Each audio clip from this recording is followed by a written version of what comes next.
এই আচরণবিধিতে যে বিষয়গুলো লিপিবদ্ধ আছে, এই আচরণবিধিগুলো কিন্তু অসংখ্য জায়গায় লঙ্ঘন হয়েছে। এখানে ৩-এর কত স্পষ্ট লেখা আছে যে কোনো প্রার্থী নির্বাচনী কোনো কার্যক্রমে ঘোড়ার গাড়ি ব্যবহার করতে পারবে না, আরও অনেকগুলো পয়েন্টস আছে। কিন্তু এই ৪-৫ দিন হয় ক্যাম্পাসে কিন্তু ঘোড়ার গাড়ি নিয়ে প্রার্থীরা প্রচারণা চালাচ্ছে।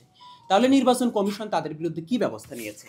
এরপর আপনি যদি আসেন ৪-এর উম্মতে বলা হয়েছে যে নির্বাচন প্রচারণার সময় শুধুমাত্র সাদা কালো পোস্টার ব্যবহার করা যাবে। এক্ষেত্রে কিন্তু আকৃতি ফিক্সড করে দেওয়া হয়েছে। কিন্তু এর বাইরে আমরা দেখলাম যে রঙিন, জি স্যার আমি সেটাই বলতেছি, রঙিন ককশিট নিয়ে প্রার্থীরা কিন্তু প্রচার চালাচ্ছে। অবভিয়াসলি ছাত্র দলের আজকেও ভিপি প্রার্থী, আজকেও জিএস প্রার্থী, এজিএস প্রার্থী, তারা কিন্তু রঙিন ককশিট নিয়ে কিন্তু প্রচারণা চালাচ্ছে। এর বিরুদ্ধে কিন্তু আমরা নির্বাচন কমিশনকে কোনো রকমের ব্যবস্থা নিতে দেখি নাই।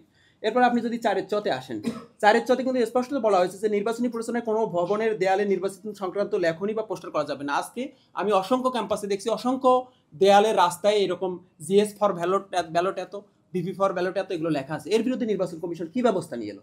এরপর আমরা ৪ যদি ঝতে দেখি, একাডেমিক ভবনের অভ্যন্তরে মিছিল সমাবেশ করা যাবে না, শ্রেণীকক্ষের অভ্যন্তরে কোনো নির্বাচন প্রচারণা চালানো যাবে না।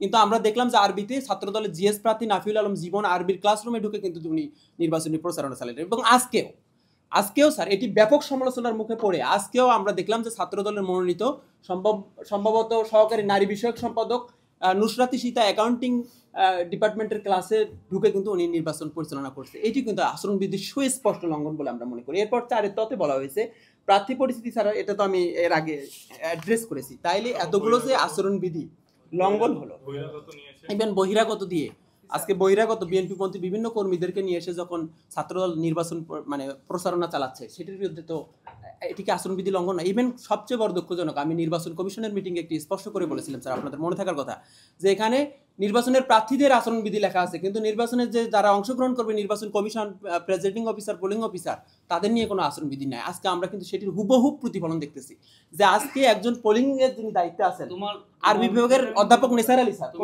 তুমি উনি ছাত্রদলের প্রার্থীদের সঙ্গে, প্লিজ স্যার আমি কথাটা একটু শেষ করতে চাই স্যার, যে উনি নির্বাচনের পরিচালনার দায়িত্বে থাকার পরও অধ্যাপক নিসার স্যার, আমাদের আরবি বিভাগের সম্মানিত টিচার, উনি ছাত্রদলের প্রার্থীদেরকে নিয়ে মেসেজে যে প্রচারণা করতেছে এবং তার ভিজিটিং কার্ড দিয়েছে স্যার।